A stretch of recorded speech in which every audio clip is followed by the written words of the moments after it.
Hi, I'm Liz Day from TTRS and today we're answering an important question. Are language disorders the same as language delays?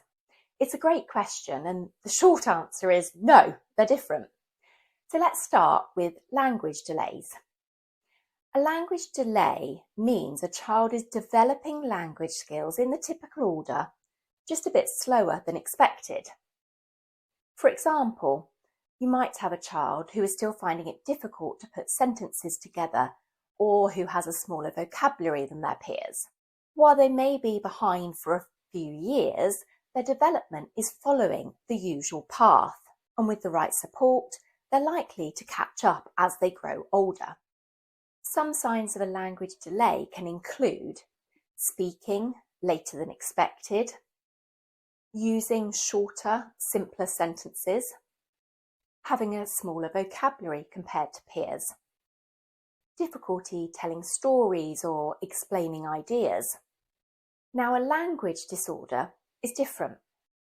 A language disorder means development isn't following the typical path, and without support, the child might not catch up on their own. Some signs of a language disorder can include trouble following instructions, difficulty finding the right words, confusing or incomplete sentences, over-relying on facial expressions or gestures to understand others. It's important to remember that while some signs can look similar at first, the key difference is the pattern of development over time. Let's break this down a little further. Some children have what's called a receptive language disorder, where understanding spoken language is really hard. Others have an expressive language disorder, where saying what they want to say is the challenge. And some learners experience both. That's called a mixed receptive expressive language disorder. Each child is unique, and because these challenges can affect school, friendships, and self-esteem, early intervention is key. So how can we support these learners? Here are a few practical tips, whether you're a parent, teacher, or caregiver. Modify learning activities. Give children other ways to show what they know, like writing, drawing, or typing responses instead of speaking them aloud. Use multisensory learning. Combine visuals, spoken words, and hands-on activities to support understanding. Support expressive language.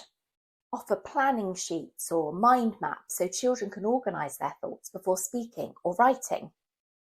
Embrace technology. Typing programs like Touch Type Read and Spell can be incredibly helpful.